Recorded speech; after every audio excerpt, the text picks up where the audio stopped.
True Crime Society podcast contains adult themes and violence and is not intended for all audiences.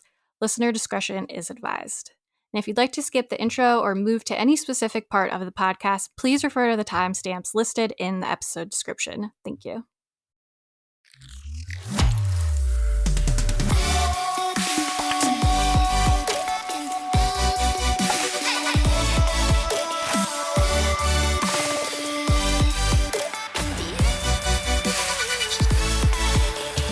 What's up, guys? Welcome back to another episode of the True Crime Society podcast. It's Stephanie and Olivia.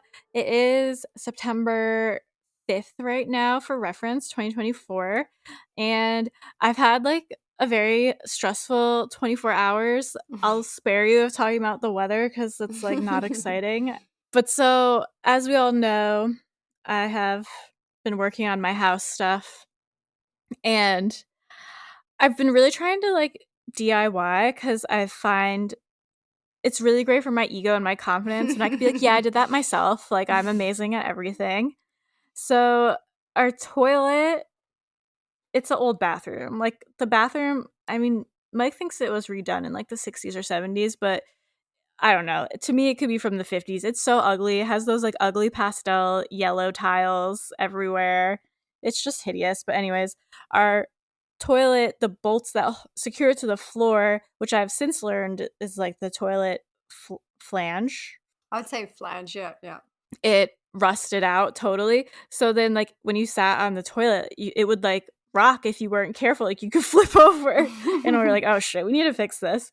So of course, me being like, I just bought a $300 toilet. I'm not going to pay any more money for someone to install it. Watched a bunch of YouTube videos, learned about the toilet flange and the repair kits and all this stuff. And I was like, I could definitely do this myself. Like, it seems a little like hard, but I could do it myself. So I was shocked, actually, that Mike was like, okay, because usually he'd be like, you're crazy. Like, we're calling a plumber. So I was like, yeah, I'm going to do it.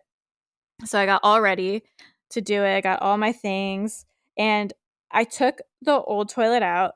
No problem. Was very proud of myself for doing that. These bolts were old and rusted and gross. And I was just like a pro with my wrench. And I wrenched it all out. And so then Mike helped me when we moved the toilet because it was heavy. And so then there's like the gross hole in the floor. So then I'm like, okay, I need to get the stuff out of the box from the new toilet. So I opened it, and of course the whole fucking new toilet is shattered, which I probably should have checked before I took out the old toilet. Because honestly, anytime, I'll say if you order something like that from Home Depot, there's like a 70% chance it's going to be broken if you get it delivered. Because my toilet was broken, the sink I got from them for my kitchen was broken. Like, it's ridiculous. And it wasn't even just like a little broken. It was like shattered, totally broken. Like they did not give a fuck. So I was like, oh my God, fuck my life. So we had to go back to Home Depot we had to lug it back into his truck. We went back to Home Depot, returned it, bought a new one again. We opened it, checked it in the store, carefully loaded it into the truck, and drove back. So then I was like, okay, we're going to put it in. So of course I start trying to do it, and I'm like, this just isn't happening. It's already 8 o'clock at night, and the toilet flange thing, it's so like rusted and it's all metal. It's like welded, and it just didn't go with the YouTube videos that I watched. And the floor was like super uneven. I couldn't drill through the floor. Yeah, like it went off the script. The floor was like super uneven, and then I was like, I really am just a girl. I can't be doing this. So then I was like, I can't do it. Luckily for me, my parents are in New York right now, so I called my dad. I was like, Dad, I uninstalled our toilet because I thought I could install a new toilet by myself, and now I have no toilet. So he called up some plumbers for me. Someone came today and fixed the whole thing in like an hour, thank God. It cost me $320 to install it, which I feel like isn't horrible. But then it's like altogether, I spent probably like $600 on buying it and installing it. And I'm like, really? Just for a toilet? But it's done now. It's nice. It works. And it's crazy because I know talking about toilets is like weird and kind of gross, but the old toilet I had was so low to the ground because it was just old. And like sitting on this one, I feel like I'm on a throne. Like it's luxury. You don't have to get down low anymore. Like, hopefully you'll get like another 30 years out of it before you have to do anything else. Oh my God, I freaking hope so. Because every time I do something, I'm like, never want to do that again. But another thing checked off the list of the 8,000 things that need to be replaced or work that needs to be done in this house. No, never ending. So I did have to make it like overnight without a toilet, which is okay because I mean, like I was going to bed at that point. But in the morning, again, this is probably TMI, especially because this isn't even Patreon. I had to pee so bad this morning, and I was like, just hold it. Like I'm going to work. There's been times where like I've held it until I get to work, and I couldn't. So I had to like pee in the tub. Like what the fuck else am I gonna do? I'm a girl. Oh my Like gosh. I turned the water on. Is that disgusting? But like, what was I gonna do? Someone might write a review. Oh yeah, and we don't need to hear. We didn't come to hear about this. Honestly, like we need to normalize it.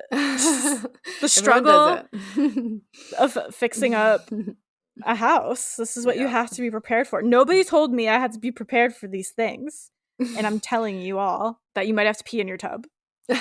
Get prepared. So yeah, that was fun. Anything going on with you? Anything exciting? Nothing as exciting as that. Definitely not. It's Friday here. Beautiful, beautiful weather. It's like 10 degrees above average, which is like, I don't even know.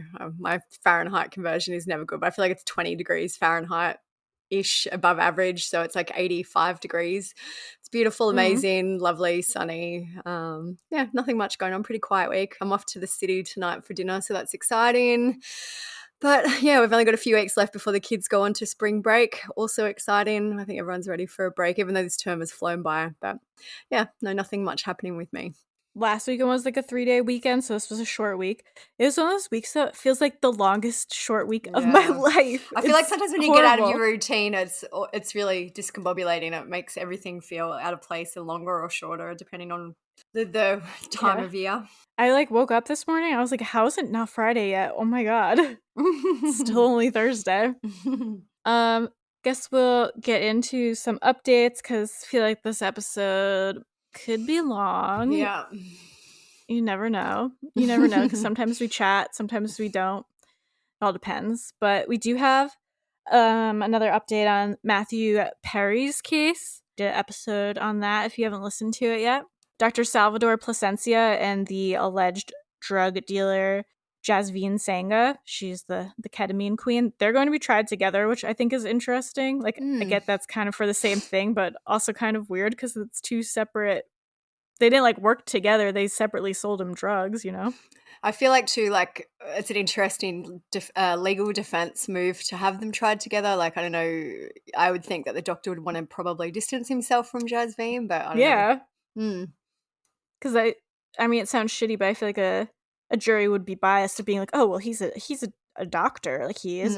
And plus, she's already been kind of linked to the death of, or allegedly linked to the death of someone else from the drugs that she provided to them. So I feel like, for both defenses, it would be better to have it as a separate trial, but I guess not.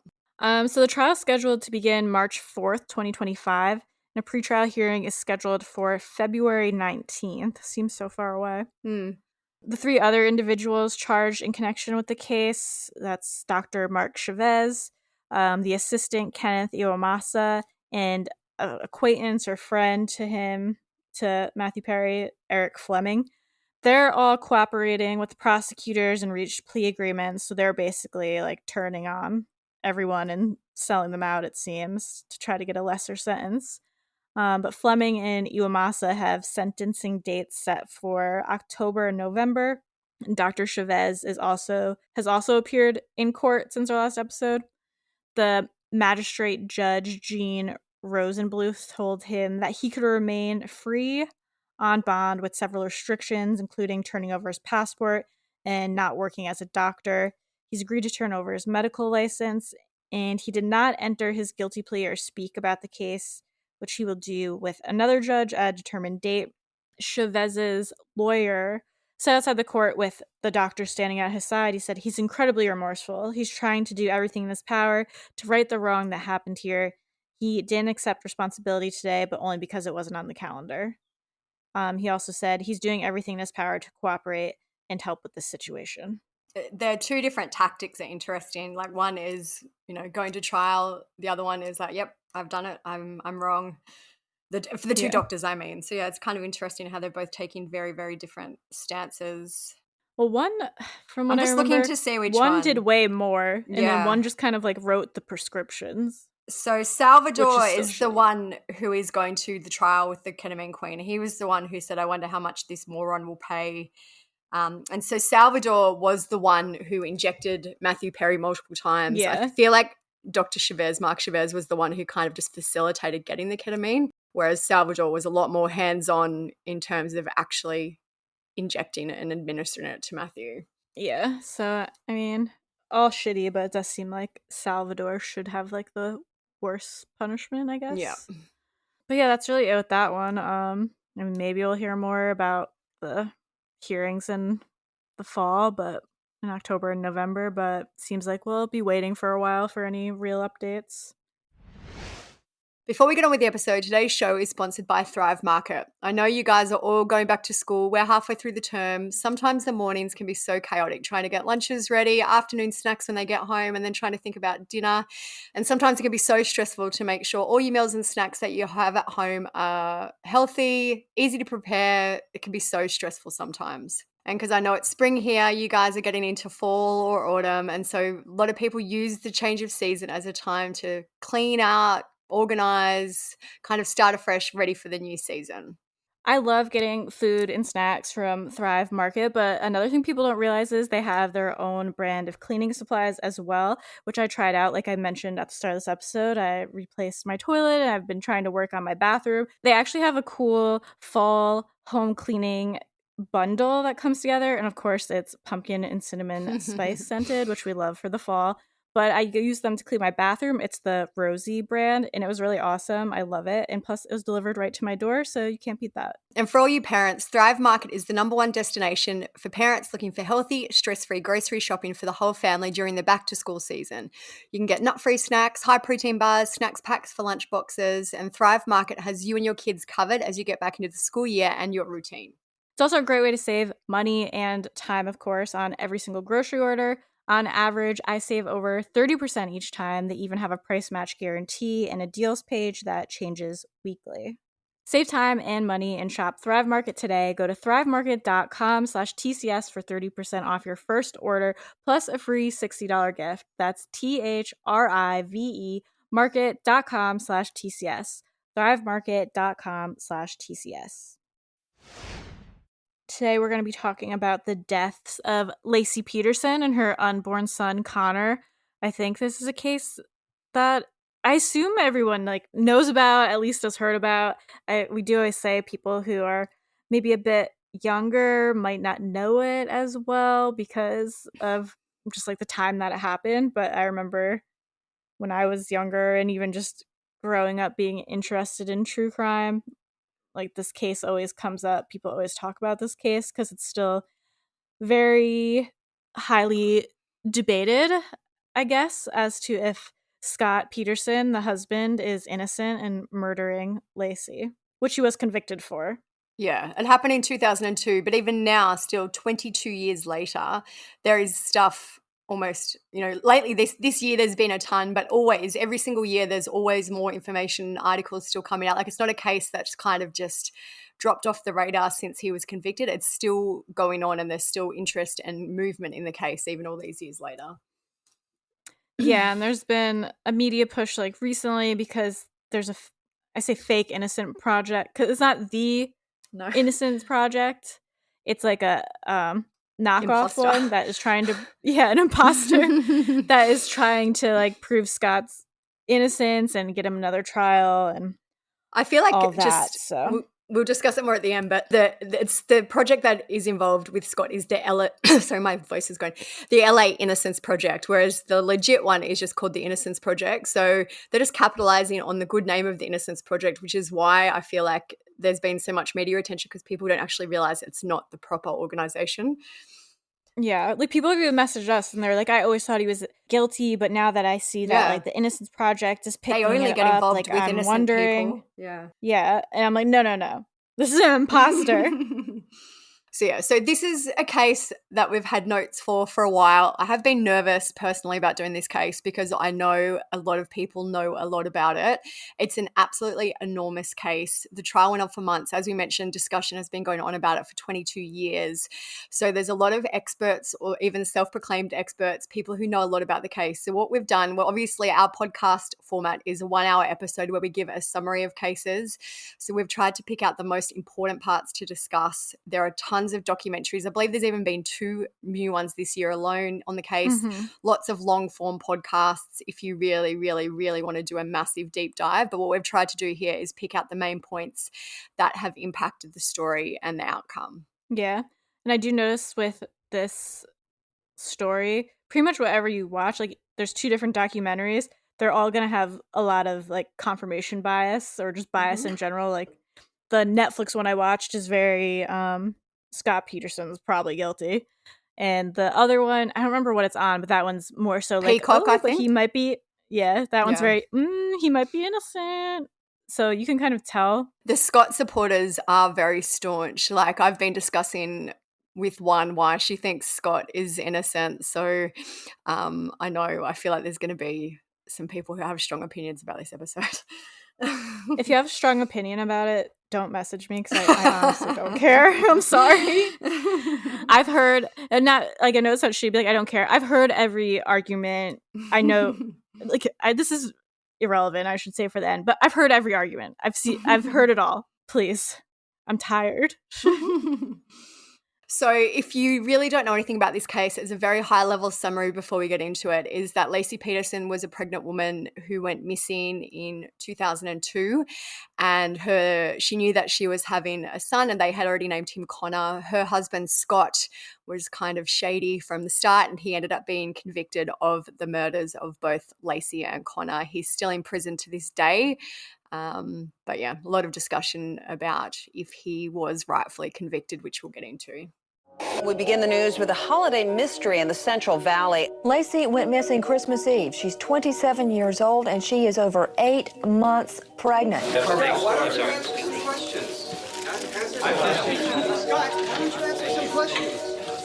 Peterson case has now taken on celebrity status. A story of sex, lies, so many lies, and oh yes, murder. Hey, Dan. Dan, you can see the press that is around here. There's quite the throng of people. He didn't look like he was grieving. They discovered there was another woman in his life. We did have a romantic relationship. Everybody likes an inspirational story, but what makes you tune in to watch a show day after day after day is because you're angry. To me, that was the formula. Find the defendant, Scott Lee Peterson, guilty of the crime of murder. With a great big smile on his face. Well, guess what, Scotty?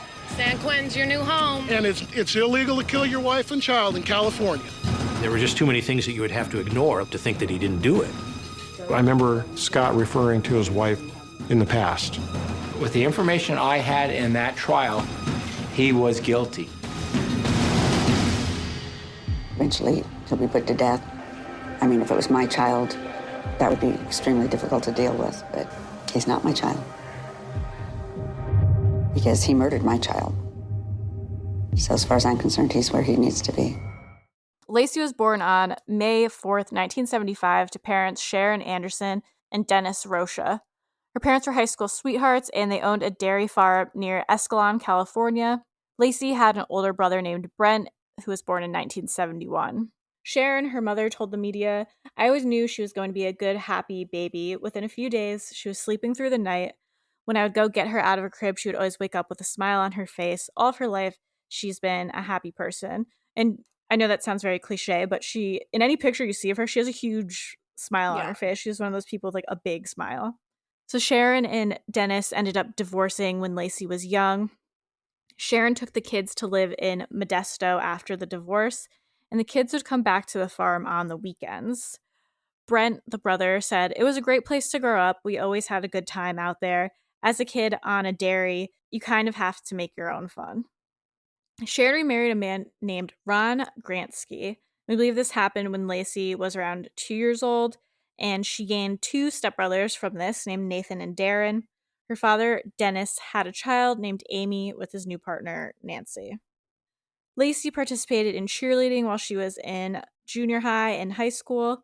She graduated from Thomas Downey High School and went to attend California Polytech State University, and she majored in ornamental horticulture. Very niche. Yeah, very, very niche. Laci's friend Renee Tomlinson said, honestly, thinking back, she's the only person I know who never changed. Always perky, bubbly, energetic, chatty. She always wanted to have fun. Her brother said, I saw her develop a lot in those days. She was very excited about college. She met a lot of people and really grew. So now to Scott. Scott was born on October 24th, 1972 in San Diego, California, and his parents are Lee, Arthur Peterson, and Jackie Latham.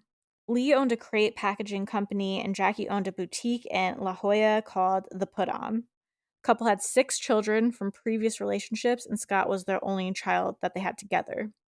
You get there's a lot of interviews with some of the siblings, and it's like both of them have very blended families. Like Laci's parents divorced and remarried and had more children, and Scott's had all these other siblings. So yeah, quite a large family with a lot of input from a lot of the siblings.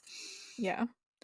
Scott shared a bedroom with his half-brother John while they grew up, and the family lived in a 2-bedroom apartment in La Jolla. Scott loved playing golf and started playing as a child. By the age of 14, he could beat his father at the game, and he dreamed of becoming a professional golfer. While at the University of San Diego High School, he was teammates with future pro golfer Phil Mickelson, and by the time Scott finished high school, he was one of the top junior golfers of San Diego. From there, Scott enrolled at Arizona State University in 1990 on a partial golf scholarship. Scott apparently was removed from the golf team there after he took another student out drinking. He transferred to Cuesta College, then to California Polytechnic State University, the same school that Laci attended.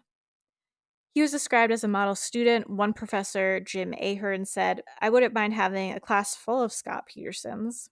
While he was at university, Scott worked at Pacific Cafe in Morro Bay, and Laci had a friend who worked at the same restaurant, and she would occasionally visit there. In mid-1994, Laci sent Scott her phone number. Laci told her mother that she had met the man she would marry. And just to it's not really the elephant in the room, but they were both very attractive people. Laci was beautiful. Scott was very attractive in his young days before he, did these horrific things. But yeah, kind of very all-American looking, Californian beautiful people. Yeah. So from there they began dating, and their first date was a deep sea fishing trip, and Laci got seasick. That weekend, Sharon came to visit Laci, and they went to the Pacific Cafe. Scott placed roses, a dozen white for Sharon, a dozen red for Laci, at their table. Sharon said she was in love from the beginning. As they got more serious, Scott focused on a business career instead of professional golf. And after they'd been dating for 2 years, they decided to move in together. Laci graduated in 1997, and the couple got married that year at Sycamore Mineral Springs Resort. Scott finished his senior year, and Laci started working. Around 1998, the couple opened a burger place called The Shack in San Luis Obispo. Laci and Scott sold The Shack in April 2001 when they decided to move to Modesto, which is Laci's hometown, because they wanted to start a family. In October 2000, they purchased a 3-bedroom home near East La Loma Park for $177,000. So that house is currently valued at just over $500,000 now. Yeah, inflation. From there, Laci started working part-time as a substitute teacher, and Scott got a job for Trade Corp USA, a subsidiary of a European fertilizer company. He was making $5,000 per month before taxes, and that's equal to around $9,000 per month now, so making pretty good money. Laci loved being a housewife. She enjoyed cooking, entertaining, and watching Martha Stewart. In 2002, Laci found out that she was pregnant. Her due date was February 10th, 2003, and the couple found out that they were having a son, and they chose the name Conner. In November 2002, Scott was introduced to a woman named Amber Frey. Amber was a massage therapist in Fresno, California, and the two began having an affair. Amber has been very public about the affair, and she's given a lot of interviews, and we'll discuss more about her and what she said as the story goes on. So in November and December, Scott began researching fishing boats. He had not held a fishing license since 1994, and on December 9th, he purchased a small boat. So it seems kind of random, and this is kind of where the story of the crime really begins. On the same day that he bought the boat, Scott told Amber, the mistress, that he had lost his wife. So kind of weird, because he didn't lose his wife. I find that there's the terminology that he used, lost his wife.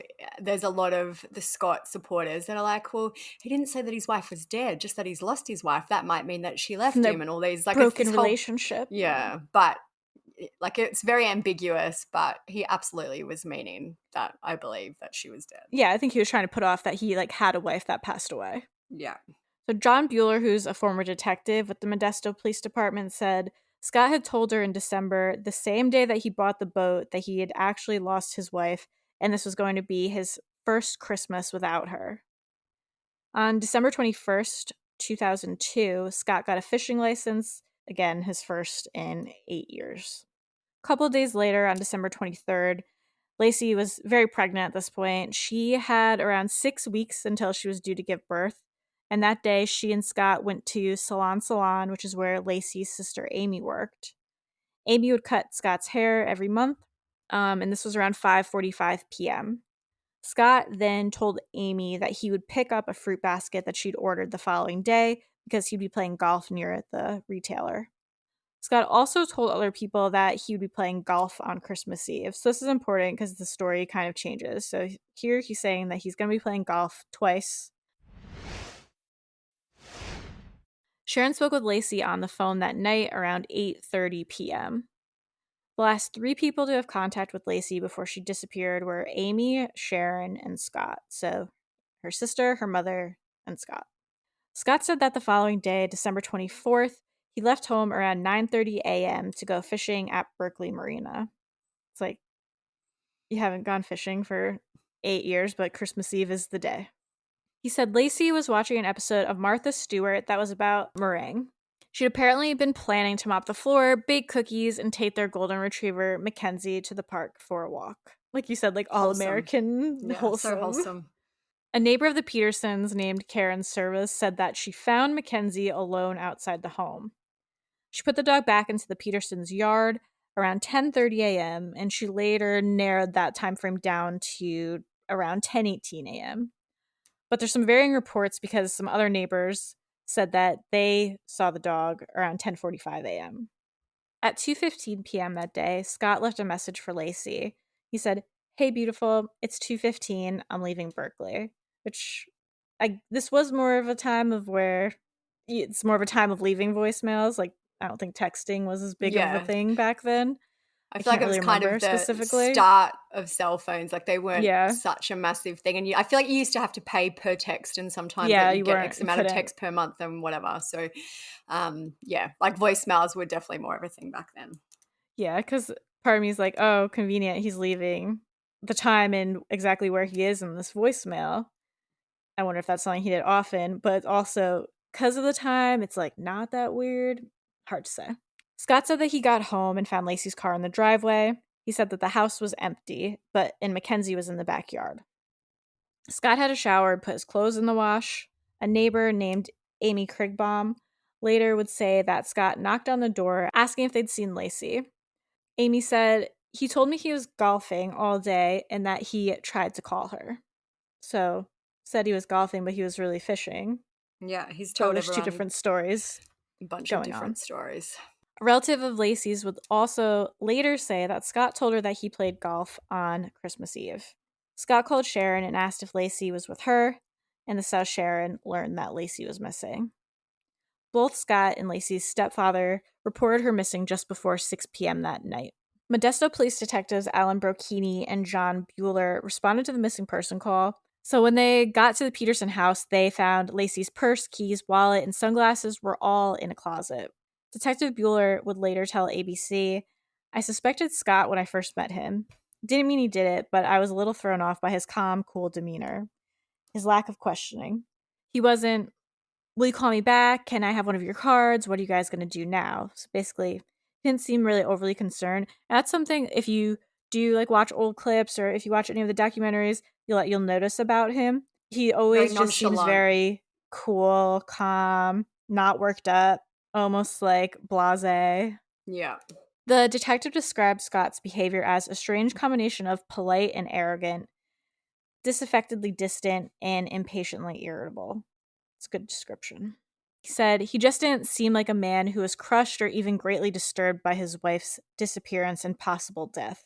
Scott told police that he'd gone fishing at the Berkeley Marina, which is around 90 miles from their home in Modesto. So again, back to fishing. Some reports say that Scott said he went sturgeon fishing, while Detective John Evers would later say in court that when asked what he was fishing for, Scott said that he couldn't say. Prosecutors would later write in court documents, "At that point, the defendant paused and had a blank look on his face for a second or so. His eyes shifted a little bit and hesitated in answering him, but he mumbled something, but didn't give the officer an answer." According to the Modesto Bee, on December 26th, police searched the Peterson home but didn't disclose what they found there. Thousands of flyers with Laci's details and reward information were printed that day. On December 27th, police searched a warehouse that had been used by Scott in his work with fertilizers. They also went to the Berkeley Marina to search the area. By December 28th, 2002, the reward for Laci's safe return had grown to $500,000. And you'll see with this case, this was like crazy. It was huge. It was on the news everywhere. Like the whole town was looking for Laci. There's posters of her everywhere. It was like a big media circus and had everyone in a frenzy. So Bloodhound was used in the search for Laci. On December 30th, the handler of the dog said that he believed Laci left her home in a vehicle and not on foot. That same day, Amber Frey spoke to the police. She did so after she discovered that Scott was a person of interest in Laci's disappearance. She told police that she first met Scott on November 20th, 2002, and that he initially said he was single. She also told police that on December 9th, Scott would tell her that he was a widower and that it would be his first Christmas without his wife. And Amber agreed to record any future phone conversations that she had with Scott. So she got a lot of heat during this case. Like, I feel bad for her. I won't say ruined her life. Obviously, she's moved on. But at that time, I could not imagine being her. But she fully cooperated right away, worked with the police to try to get information from Scott. And I really don't think anyone should have anything bad to say about her because she really did try to do what she could on Laci's behalf once she found out. Yeah, I feel like she was painted in a bad light back then for being the mistress, but essentially, like, you know, she said that she didn't know and Scott told her that he was single, so we will go with that. But yeah, she actually was quite brave to do what she did. Might be a controversial opinion, but she recorded all these conversations with Scott. She stood firm and, you know, tried to help as much as she could once she found out what the situation was. Yeah, and it was also just like a different time with the media where it was like a lot more tabloidy, a lot just meaner to women. You'd see it a lot with celebrities during that time, like fat shaming, appearance shaming, everything shaming. Just the media was not nice back then. And it was also a different time too. Like now, like for instance, if you meet someone, you can Google them. And if something like this was going on, you would probably know about it. But back then, like social media wasn't as much of a thing. Like, and especially the true crime social media space wasn't as much of a thing. So it would have been harder for her to have any idea what was going on, to find out any information about Scott, because it just wasn't as readily available back then. Yeah. So back to the recordings. This was on a call. This was in a call on December 30th. Scott said, "You know, I tell you how special you are and very unique in everything. And you know how much I mean that, right? And you need to know how true that is, how wonderful you are." And Scott added, "I've got my picture of you here. I think about you. I can feel you in my arms and feel your lips." They have, like, there's a bunch of these clips that have been released. We'll put some in the episode, but just so, it makes my skin crawl. He's so creepy. And I miss you. I miss you too. And I'll look at your picture. Are you still kissing me? Think about you, and I can Are you still feel kissing you in my arms. And feel your lips. No, I was... Night, sweetie. All right. Good morning, sweetie. All right, well, you be careful, okay? I will, Ever. Talk to you soon, huh? Okay. Bye. So Amber would end up recording 29 hours of calls between her and Scott, which had to be stressful and exhausting, I'm sure. Yeah. Because you have to, like, act natural. So Scott set up this lie to Amber that he was traveling to Europe for the holidays. At the end of December, he called her and said that he was in France for the New Year's holiday. And in the call that's recorded, he's like, Amber, it's 2:00 here a.m. Hey, I'll be in Paris tomorrow. I'm outside Normandy right now. I guess he had to come up with some story about why he couldn't spend the holidays with her, and that was because he was essentially meant to be searching for his pregnant missing wife, and it's so audacious, it's crazy. Yeah, like he was literally that day at a candlelit vigil that was held for Laci on December 31st, so New Year's Eve, and more than 1,000 people turned up. During the vigil, that is when Scott called Amber and he pretended that he was in Paris. He pretended that he was calling her from the Eiffel Tower, but he was really at the vigil, and like the background noise was the people at the vigil. And like the quote of him is like, the crowd's huge. He's like, oh, I can't really hear you or something. I'll see if I can find the clip of it, but it's definitely in some of the documentaries, so I'll probably be able to find it. And I miss you. I miss you too. And I'll look at your picture. Are you still kissing me? Think about you, and I can Are you still feel kissing you in me? my arms. And feel your lips. No, I was... Night, sweetie. All right. Good morning, sweetie. All right, well, you be careful, okay? I will, Ever. Talk to you soon, huh? Okay. Bye. So on January 2nd, 2003, police asked for the public's help to verify Scott's story. They asked anyone who saw his truck or boat to call the info in. On January 4th, 2003, divers searched the San Francisco Bay and the area near Berkeley Marina, but didn't find anything related to the case. Police kept searching waterways and any other area that the public thought may be related to the case as January progressed. There's helicopters with searchlights, horseback police, canine units, and water rescue units all participated in this search. There were a total of 30 police officers assigned to the case. Then on January 16th, a relative of Laci said that police told her family that Scott had an affair and took out a $250,000 life insurance policy on Laci. Around this time, the family were shown photos of Scott and Amber together, and Sharon said at this point, this is when she believed that Scott had killed Laci. During one recorded conversation around this time, Amber asked Scott about what he had meant when he said he lost his wife. Amber said to him, "How did you lose her then, before she was lost?" And Scott replied, "There's different kinds of lost, Amber." You came and told me this elaborate lie about her missing and this tragedy, and that... No. And that this will be the first holidays without her? Sweetie, I never said, Amber, God, I don't want to fight with you. You know that I never said tragedy or missing. Oh, yes, you said you've lost your wife. No. Yes. Obviously without me saying much. But we will... I said that I lost my wife. Yes, you did. I did. Are you driving? No. So where are you right now? I'm in Modesto right now. Doing what? I'm helping in the search. Really? Yeah. I'm putting out fires and helping in the search.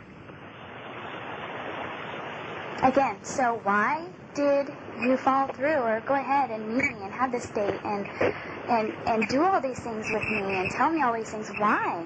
For what purpose did I serve in your life during this last month? Amber, you changed me this last month. You were so special to me. You're amazing. And I did. And so what, are you telling me your wife was not? I cannot explain it all to you. Yeah, there's a lot of things you're not wanting to explain to me right now, Scott. No, I want to. I can't. You want to, but you can't, because why? Too many people would be hurt. Too many people are hurt now if you're telling me this is international or national. Don't you think? Yeah. So how is that going to put any more hurt than that's already out there now? How would you think this wouldn't just break my heart to meet someone? And, I even tell you where I'm at in my life. And, I'm getting started in my own business. I just moved out from doing the chiropractic. And, what I've been through in my life already to this day, you're very well aware of. We've spent many times on the phone or even together and me talking about these things. How could you possibly not think you being married would affect me? How? I don't know how to answer that right. I don't want to say it again. But, you obviously don't deserve this. I had no idea this was going to happen. Sounded like it. And I can't. No, Amber, no. Really? I know you can't believe me. And you should, but... I should? I should believe you that, no, you couldn't have anything that's not what I'm saying. with her disappearance? Is that I had nothing to do with it. My God, Amber, I had nothing to do with her disappearance. Then who did? We don't have any ideas. Really? There was a robbery here, and, they have You think a robber had something to do with her disappearance? across from the house where she disappeared. There was a robbery that morning. Uh-huh. And? Robbers don't steal people, pregnant people, for that. I'm telling you, the police, those are the leads they've indicated. Oh, those are the only leads they've indicated? Yeah. Really? Well, they're not sharing anything with me. They haven't what? They're not sharing anything with me. They're not sharing what with you? Any investigation except for the search. Uh-huh.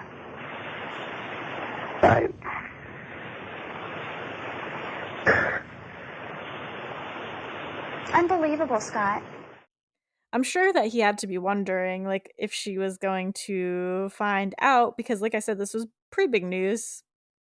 So I'm sure he was preparing for this in some sense. I feel like he was so cocky, though. He would have already had the explanation that, I feel like he didn't ever think Laci and Conner would be found. So he just, she's run off, she left me, and, whatever his story was going to be, I'm sure he had it. And I don't think he ever thought that Amber would have gone to the police immediately. Maybe he would have had to explain some stuff, but I don't think that he suspected this. Scott added, "So you think I had something to do with Laci's disappearance? I'm not evil like that." On January 24th, Amber revealed the affair with Scott at a press conference. I felt bad for her. She's shaking. You could tell she's very nervous, very scared. And she said, "I'm very sorry for Laci's family and the pain that this has caused them, and I pray for her safe return as well."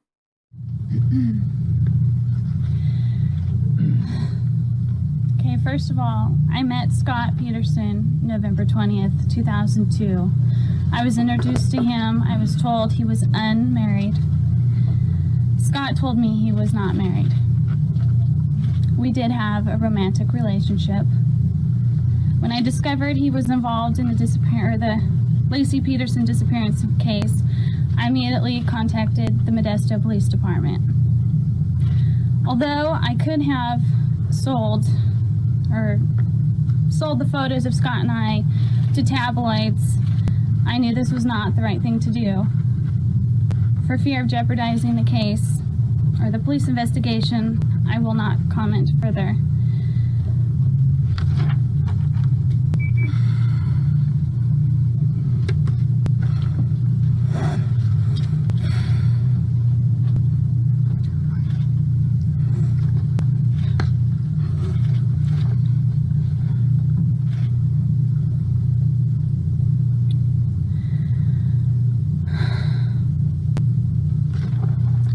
Very sorry for Laci's family and the pain that this has caused them, and I pray for her safe return as well. I would appreciate to my friends and acquaintances to refrain from talking about me to the media for profit or recognition. I am a single mother of a 23-month-old child, and I ask to respect my privacy. Thank you. On this day, Brent, one of the brothers, told reporters that the family were withdrawing their support from Scott.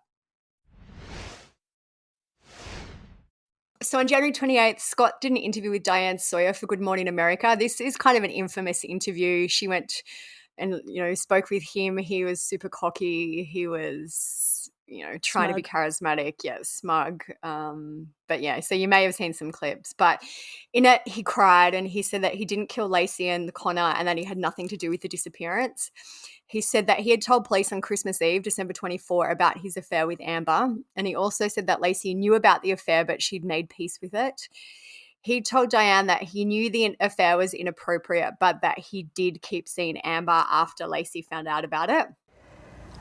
I think everybody sitting at home wants the answer to the same question. Did you murder your wife? No, I did not. And I had absolutely nothing to do with her disappearance. And use the word murder, and yeah, I mean, that is a possibility. It's not one we're ready to accept, and it creeps in my mind late at night and early in the morning.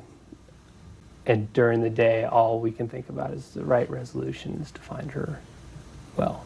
But as you know, increasingly, in the public, suspicion has turned on you. Yes, definitely. Did you ever hit her? Did you ever injure her? No. My God, no. Violence towards women is unapproachable. It is the most disgusting act to me. And I know that suspicion has turned to me. And it's turned to me, one, because I'm her husband. And that's a natural thing. And I've heard all the statistics on all the news shows about that being, someone that a husband, ex-husband, a boyfriend, that is statistically the one who would be responsible for her disappearance.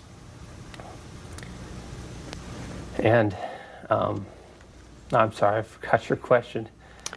Did you ever hit her? Did you ever injure her? No, never.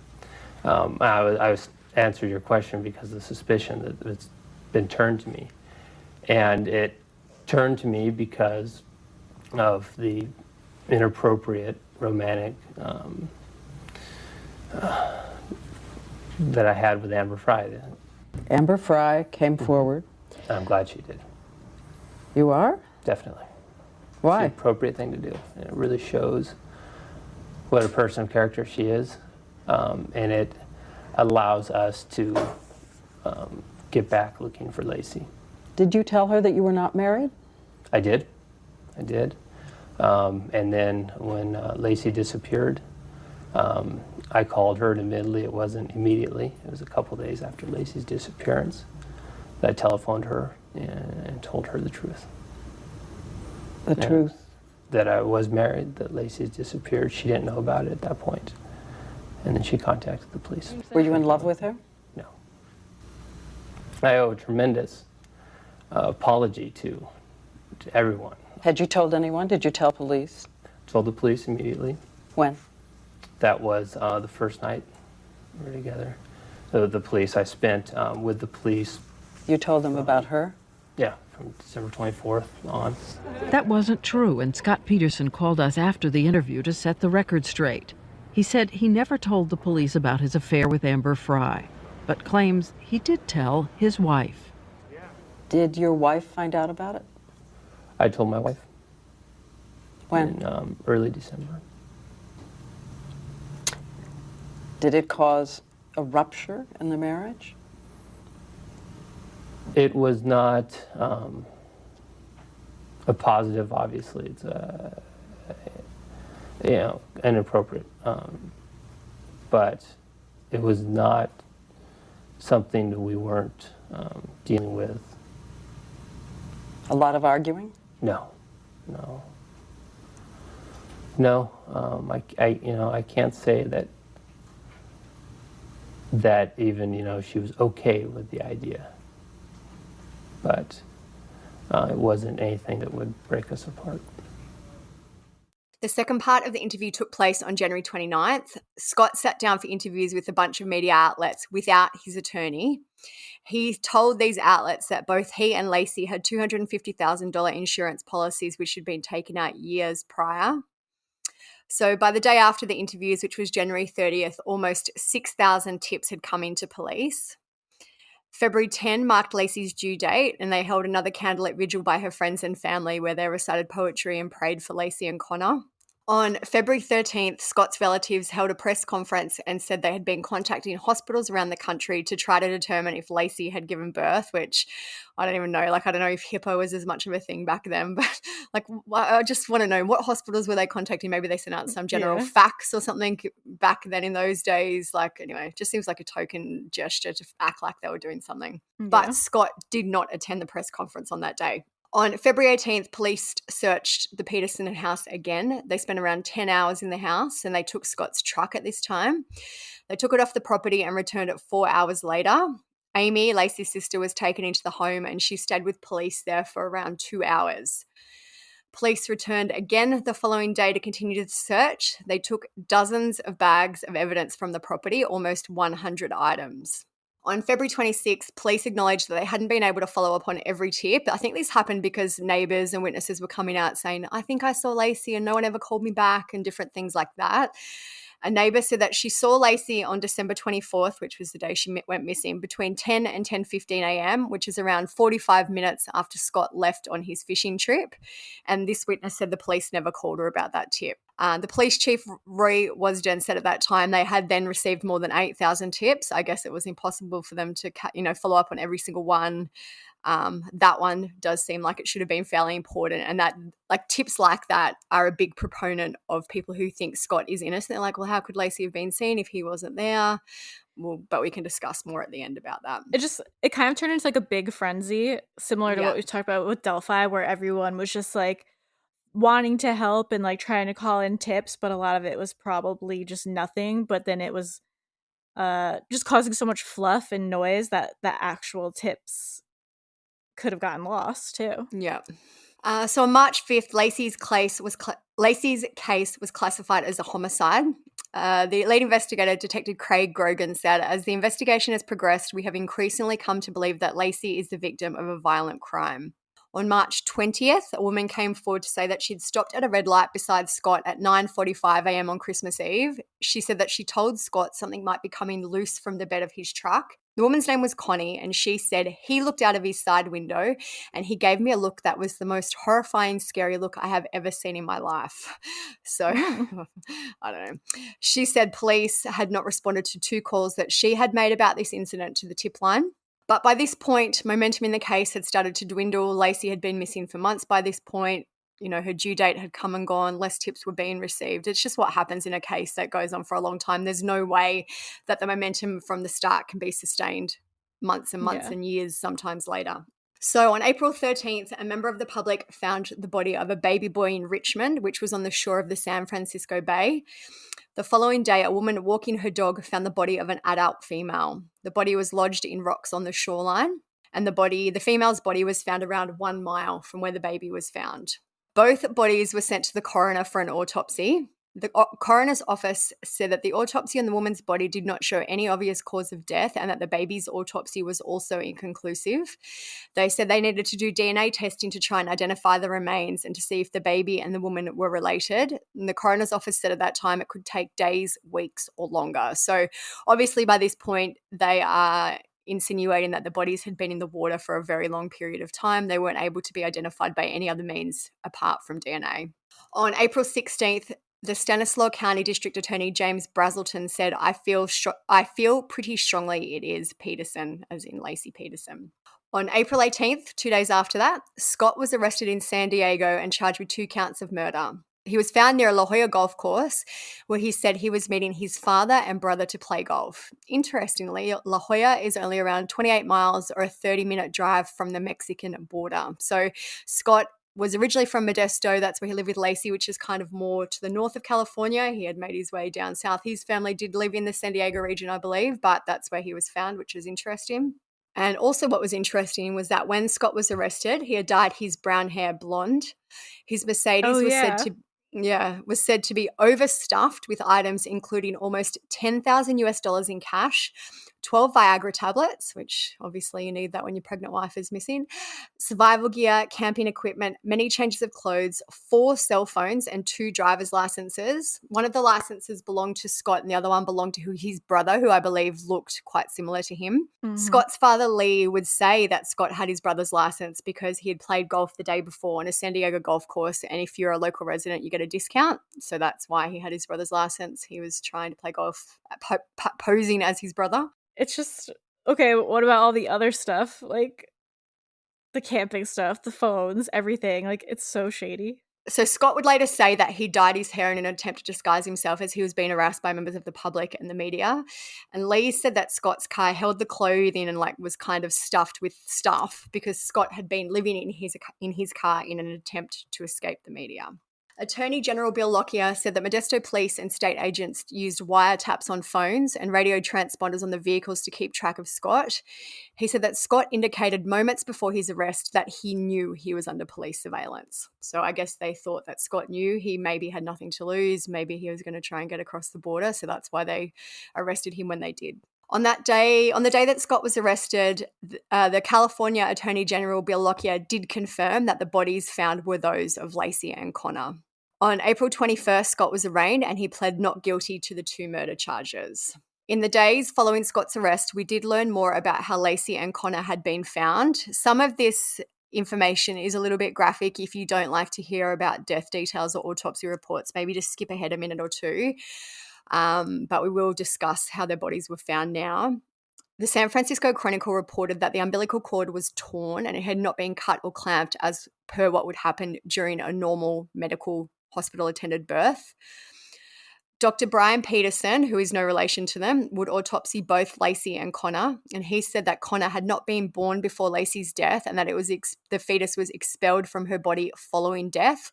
This is known as a coffin birth and explains why the baby was not found with Laci's remains. So basically, if you die and you are pregnant, you don't after a certain stage, I'm assuming you don't remain pregnant. The baby will end up being expelled from your body in what they call a coffin birth. Mm-hmm. Conner's body was said to be more preserved and intact than Laci's, and the doctor said, my conclusion is that Conner had likely been protected by the uterus and that he was expelled possibly weeks after Laci's body was put in the water. Conner had been found with a twine-like material wrapped around his neck, and Dr. Peterson indicated that the material may have become attached to the body while it floated in the San Francisco Bay. He said there was no indication that the twine had been used to strangle the baby after birth. And Dr. Peterson said, I could see neither external nor internal damage that would have been caused by this material. The doctor was unable to determine a cause of death for either Laci or Conner. He did speculate, though, that Laci may have died from strangulation or smothering, which would have left behind no forensic evidence. Laci was found in quite a gruesome manner. Her remains were found very dismembered or not intact. She was missing her head and her neck, as well as her forearms, most of her legs, and all of her internal organs, except for her uterus when she was found. Due to the state of the remains, as we mentioned, the doctor couldn't confirm how she had died. He did say that the conditions of her remains were consistent with them being weighted down at the wrists and ankles and being submerged in the ocean for months. So it kind of makes sense that if her arms and her legs were kind of held down, eventually because of the water and the currents and decomposition, they would separate from her torso and the rest of her body. Mm-hmm. So police and the FBI conducted more forensic searches at Scott and Laci's home after the bodies were found. They did DNA testing on a hair that was found in a pair of pliers that was found on Scott's fishing boat. The hairs were linked with ones that were recovered from Laci's hairbrush. According to Oxygen, a specially trained police canine also picked up Laci's scent at the boat ramp that Scott told detectives he had used that day. So according to either of Scott's stories, the golf or the fishing, Laci wasn't there. She was watching Martha Stewart at home, so her scent should never have really been there. Police also found a homemade anchor in the boat that Scott had purchased. He told police he'd made the anchor using a 90-pound 90-pound bag of concrete, and he said that he'd used the rest of the concrete to repair his driveway. A detective named Henry Hendy would later testify that he found a cement-like substance on a boat trailer that was found in Scott's warehouse on December 27th. The detective also said there was a dustpan surrounded by white powder as well as a sledgehammer found in the boat. Prosecutors would later allege that Scott actually made 5 anchors. So as we said, 1 was found in the boat, 4 of them were missing, and that the other 4 were used to sink Laci's body in the bay, which would, amount up to her arms and her legs, the 4 limbs being anchored down. Police conducted searches to try and find the other anchors in the bay, but nothing was ever found. All right, so Scott's trial began on June 1st, 2004. He was represented by Mark Geragos, who's a high-profile criminal defense attorney. I remember at the time when all this was happening, this was kind of like peak Nancy Grace TV time. He was always appearing on there. And for years after, he was always kind of known as Scott Peterson's attorney. Mm-hmm. Amber Frey was a prosecution witness, and she hired Gloria Allred, another high-profile attorney, to represent her. As we mentioned in the start, the trial went for a very long time. We're going to run through the most important parts. We've also already kind of integrated some of the information that was found at trial into the episode. So what we'll run through now are things that we haven't touched on so far and things that are most important to the case. The prosecution's argument was that Scott killed Laci and Conner because he wanted to continue his affair with Amber. The defense agreed that Scott was, quote, a cad for carrying out the affair, but they denied that he would have thrown away his marriage for a mistress that he'd only taken on 4 dates. The defense also emphasized the lack of physical evidence in the case. Scott's attorney spoke about the hair found in the pliers on Scott's boat and said that it could have been there for days before Laci disappeared. Sharon Rocha, Laci's mother, testified. She also spoke about Scott's unusual behavior after Laci disappeared. She said that Scott failed to attend at least one vigil for Laci, which we mentioned earlier, and that he often showed little emotion when talking about his wife and missing son. And, basically he didn't act how you would think someone who is missing their wife would act. Prosecution also alleged that Scott added 2 pornographic channels to his cable service in the days after Laci vanished, which, again, not probably the behavior of a grieving or worried husband. Mm-hmm. It is also alleged that Scott spoke to a realtor about selling their home in January 2003. He said that he didn't want Laci to have to live in the house if she came back alive. Of course. Yeah. The court also heard that Scott traded in Laci's Land Rover for a Dodge pickup truck.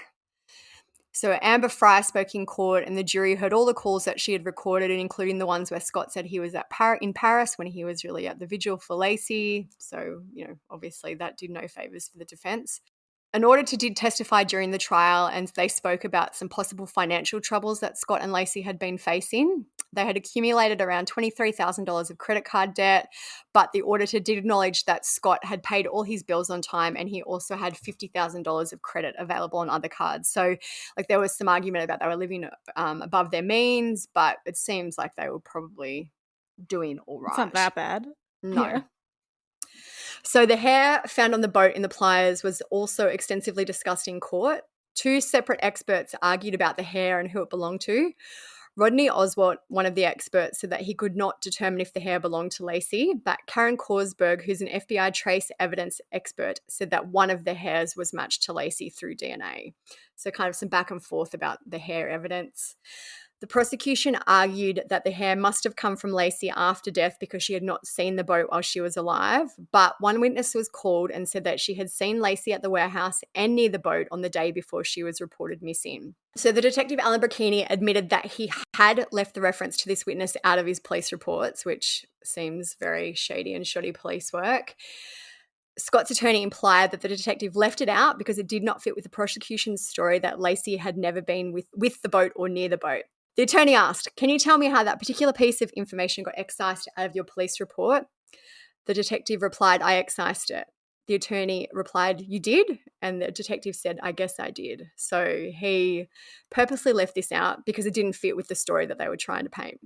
He talked about it a little in the Netflix documentary, and he said that it was because he took it out because he didn't actually talk to the woman or didn't follow up with the woman or something, and another officer working on the case did follow up with the woman and actually spoke with her. So his reasoning on this was that he took it out because the other report would have been more accurate, done by the other officer.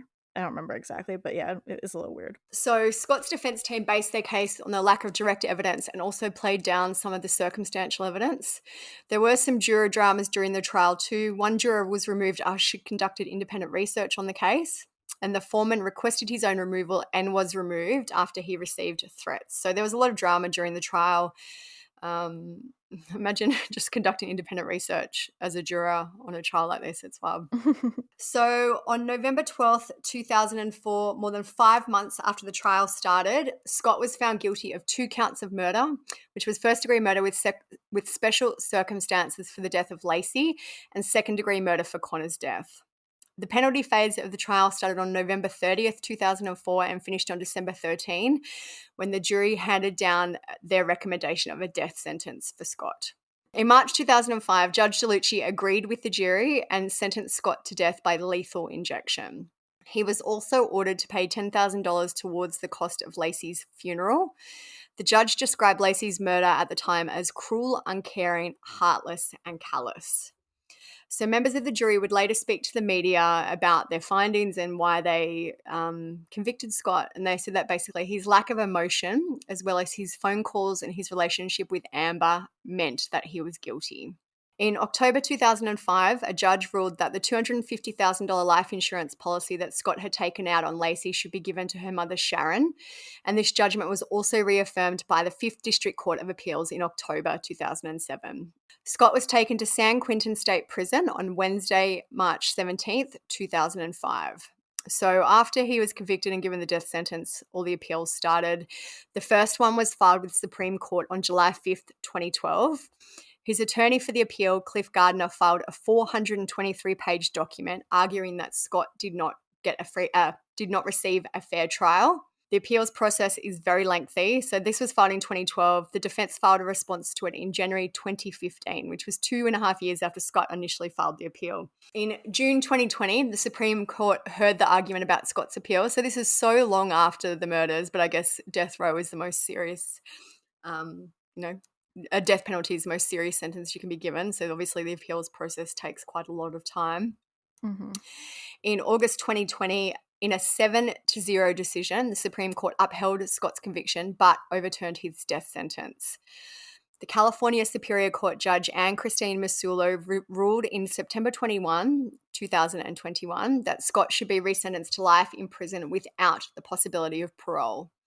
On December 8th, 2021, the judge confirmed that the resentence was for life in prison without the possibility of parole for the first-degree murder of Laci and for a concurrent sentence of 15 years for the second-degree murder of Conner. So the death penalty is gone, but he is now sentenced to life in prison without parole. Following this, Scott was taken off death row and was transferred to Mule Creek State Prison, which is also in California. So as we mentioned, there is still movement in this case all these years later. In March this year, 2024, Scott attended a status hearing that had been granted by a county judge. This was in response to a request by the Los Angeles Innocence Project. The project said that it had new evidence which supported Scott's claims that he is innocent. So as we mentioned at the start, it's really important to note that the LA Innocence Project is totally separate to the Innocence Project, which is another organization. This is some information about the LA Innocence Project. It says the mission is to exonerate the wrongly convicted, free the wrongfully incarcerated, uncover and remedy past misuse of forensic and other scientific evidence in the courtroom, improve standards for the use of forensic and other scientific evidence in the courtroom, and reform the criminal legal system to prevent future injustice. And the LA Innocence Project is backed by founding donor Andy Wilson. They provide pro bono services and legal representation to Indigenous individuals in Central and Southern California who assert claims of innocence. And in terms of the actual Innocence Project, this is what it says on their website. It says, founded in 1992 by visionary attorneys Peter Newfield and Barry Scheck, the Innocence Project has been at the forefront of criminal justice reform using DNA and other scientific advancements to prove wrongful conviction. So the Innocence Project basically have come out and said we are not absolutely associated in any way with this Scott Peterson appeal and push for his conviction to be overturned. It's just this LA Innocence Project that are involved in that. Yeah, I'm glad they said that because that was like a big thing for a lot of people. So one of the arguments that has been used a lot by Scott and his supporters is that there was a break-in in the neighborhood at the time that Laci vanished, and Scott and his team are arguing that the burglars, the perpetrators of this robbery, may actually have been the ones to kill Laci. Scott recently said in a video call from the Mule Creek State Prison, he said, there was a burglary across the street from our home, and I believe that Laci went over there to see what was going on, and that's when she was taken. So the police actually know who the burglars, criminals are in this case. They've spoken to them, but the burglars actually admitted to doing the robbery, but they said it happened on December 26th, not December 24th. So 2 days after Laci went missing. The burglary wasn't mentioned during the trial in 2004, and Scott has said that this could be evidence that police did not turn over during the discovery process that potentially could have exonerated him. I feel like this is grasping at straws. So Scott said there were so many instances where there was evidence that didn't fit the detective's theory that they ignored. So also as part of the push by the LA Innocence Project, Scott's defense team asked for DNA testing on a bloodstained mattress found in the bed of a burned out van located in their home on the day after Laci disappeared. In the past, the LA Innocence Project says only a sample of the mattress was tested, but now they want the whole thing tested because DNA is advanced. The prosecution responded to the push for new testing in April this year and said it was unnecessary. They said that DNA testing had already been carried out in 2013 and 2019. But a judge did rule in May this year that a piece of duct tape found on Laci's body could be retested along with other pieces of evidence, as many as dozens. But it is unclear whether the mattress will be among the tested items. Lara Uretzian, who's one of Scott's lawyers from his first trial, remains hopeful that he will be exonerated. She said, this is not the end of it. It's just the beginning, and at least we've got one win. Scott has also spoken recently about how detectives assumed he was guilty basically from day one. When they took a walk through the house with the other officers, I don't think they knew I was near them, and they said, we know what's going on here. It's the husband. Then he realized I was there, and he kind of turned around. So Scott has been talking a lot this year about his relationship with Laci. He says, we loved one another, we enjoyed one another, we were really great friends. He said, every moment remains so tactile. I'm still there, and the smells and the lighting, the sound of when I said goodbye to Laci and then my family was gone. So that is kind of it in terms of the chronological case to date of the Laci Peterson's murder. We did ask people on our social media if they thought Scott was not guilty or guilty. And so surprisingly to me, 25% either said he was not guilty or they weren't sure. I feel like this comes back to there being kind of a new generation of true crime followers who didn't follow this case from the start. I personally feel he is absolutely 100% guilty of the murders.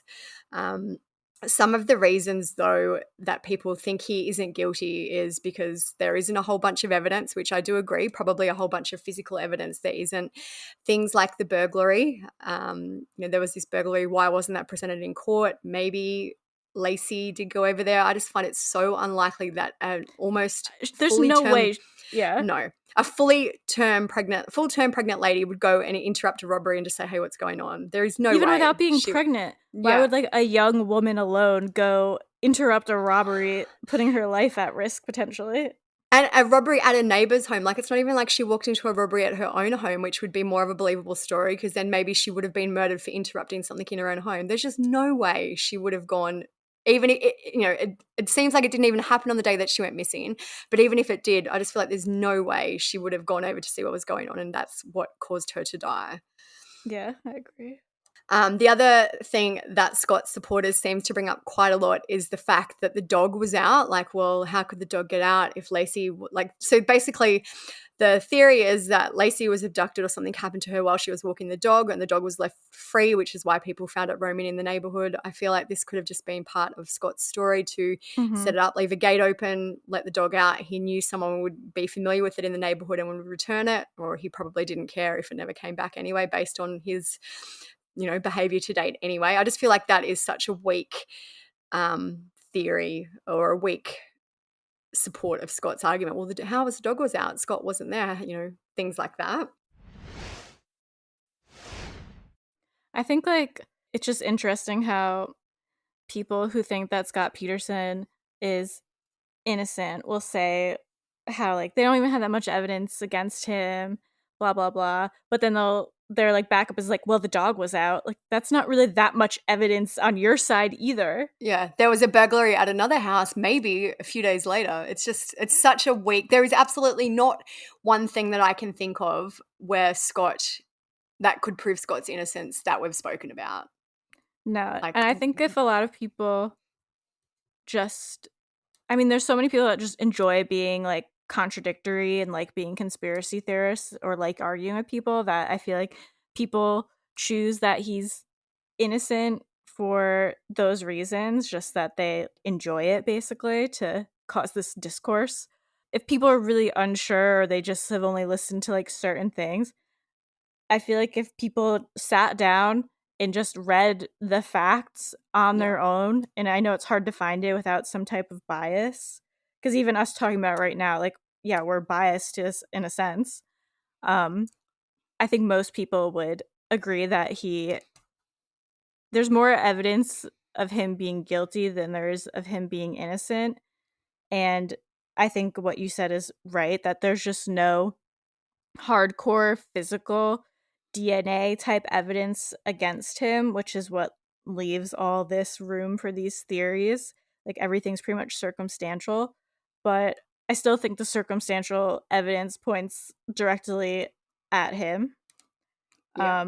It's not that hard to have a case where there's no evidence, like no DNA evidence, no physical evidence, things like that. Because if you think of it in the sense of, and we talked about this like in my class, my teacher was like a legit forensic scientist that worked in a lab, but I think the theory is really that he strangled her and then brought her out on the boat, whatever. So if they're in their own house and he strangles her, there's not going to be any blood. He could easily overpower her. She is pregnant and probably scared and much weaker than him in general. But since they're in their own house, even if she left behind hair or anything, even if there was like a tiny bit of blood or something in her own house, that could easily be explained away of like, oh yeah, she lives here. Of course her hair or anything is going to be here.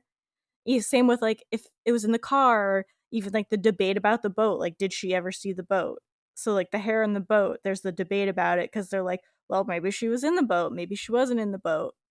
So it's not that hard to be like, yeah, there's really no physical damning evidence against him, because if that was the situation, there really wouldn't be. Anyone I've ever spoken to, I'm like, why do you think who thinks Scott is innocent? I'm like, why? What, what's the argument? And so the argument are that the dog, the van, the burglary, and like, but I just feel like it's a story that has been told a million times. He probably didn't want to have a baby. We know he'd had multiple affairs, so he clearly wasn't super happy in his marriage. I feel like he just thought this was an easy way out. He could begin again with Amber, who was, his side piece, and just do whatever he wanted. And I just feel like he was so cocky and arrogant that he really thought he could get away with it, and Laci and Conner would never be found. Like I don't even think in this case there was probably any financial motive. Maybe the $250K life insurance would have helped him along on his new journey, but I feel like mainly he just wanted to do whatever he wanted, and that involved not having a child and a wife. Yeah, I agree 100%. I just can't believe, even like when I've only watched the Netflix one, I haven't finished the Peacock one yet, but I just think, gosh, when I watch this, I'm like, how can anyone actually think? And I know it is probably biased that Scott, like that one is more geared towards Scott being guilty, but just his behavior with Amber, pretending he was in Paris when he was at the candlelight vigil, telling the stories about the golf and the fishing, like the whole thing is just ludicrous and ridiculous. And the one thing I do agree in this case is that there isn't a whole amount of physical evidence to convict him, but everything else points to him being guilty. Yeah. And I just think that the people who think that he's innocent, that's like the one thing they hang on, is like there's no like nail in the coffin thing against him. It's a bunch of little things put together that all together it's like, yeah, that makes sense. He's lied about his story multiple times, said he was fishing, said he was golfing. What's the point in lying? He was clearly at the marina, but he told people he was golfing also. And there's tons of other little lies that he told. And suddenly he gets a boat. Suddenly he goes fishing. He tells Amber, like, oh, I lost my wife. Yeah, before the wife was even lost. I feel like, too, this LA Innocence Project involvement has really harmed the argument. Like, I don't want to say the argument for Scott's conviction being upheld. But I feel like a lot of people are blindly like, oh, wow, well, maybe he is innocent if this massive organization has taken over, and people are like, wow, maybe they have a reason to do so. But I feel like the LA Innocence Project is involved for the hype and the clout, and, you know, why not? It'll get their some media attention for their organization. You know, this has been going on for decades and decades, and why not? I feel like their reasoning. We also like live in a society, not to be like we live in a society, but people are so busy and stressed out these days that people just see headlines or they see like one thing here and there, and then people just love to share their opinions online. Like we have social media where it's so easy for people to share their opinions, and other people see that opinion. And you see this is just with a lot of things in general, is people aren't actually reading all the facts from multiple sources about different things. You just see like one thing and then you just kind of go with it. If you are interested in learning about it, I mean, hopefully this helps you learn some things, but like read other things about it. Read all the things there are to read about it, and then come up with your own opinion. And hopefully it'll probably be that Scott's guilty. Yeah, I'm just Googling now to see if there's any other kind of interesting comments. Someone said that Scott was only convicted because of loudmouths like Nancy Grace. And I do like agree that at the time this was everywhere on the media. Like, you know, there was a lot of public opinion that probably helped to convict Scott as well. But even without that, if you look at just the fucking facts, it still doesn't make a difference. To me. Someone wrote, I'll eat my underwear if Scott Peterson is innocent. And then someone wrote, I'll eat your underwear. Ew. Yeah. So it's just, there's a really good article by Vox. I'll link it on the blog. It's called Scott Peterson's Guilt Explained. And even they say, like in this article, the Innocence Project has taken on Scott Peterson, which is not true. So this is why you've got to be careful with this case especially. There's a lot of bias, a lot of misinformation, and because of the passage of time too, things have gotten lost, things have gotten twisted and changed over time. It's just such a long time, and that wouldn't help the case either at this point. Yeah, so that's really it. I mean, I think we've both been pretty clear on our opinions. I usually say to be interested. Like we're not interested. If you do in what have you think. a really good argument, please let me know, because I would love to hear more about why you really, really think, if it's anything aside from what we've discussed, why you think Scott is innocent. If it's the lack of evidence or the van or the dog, I've already heard all those. If there's anything else, let me know, because I would be interested to know. I'm always interested in discussion about these things. Yeah, but don't just message us like rudeness, because we don't want to hear it. But yeah, that's really it for this case. We'll list all the sources and things, or other good sources and the documentaries and all that. If you want to check out more about it, we'll put them on the blog as well at truecrimesocietyblog.com, so you can read all about all that there. Follow us on Instagram. We are always posting like the latest updates there with everything going on in the world. That's at True Crime Society on Instagram. And if you want to follow our personal accounts, mine is Stephsum_, Olivia's TCS Olivia. We're also on Patreon now, so if you want to listen to any of the episodes ad-free, you can find that there. We also do an additional episode every week, so on Patreon you get weekly bonus episode, also without ads, obviously. And we have some chats on there that only Patreon subscribers have access to. And we do earlier release on the regular episode, like a whole day earlier. So check us out there as well if you want some more content or just don't want to hear the ads. That's really it. Share the podcast if you can on your Instagram stories or with a friend. Just try to spread the word. It's a big help to us when you do that. And nice reviews, nice comments, nice ratings, all that. Thank you guys for listening. Stay safe. Peace out. See ya.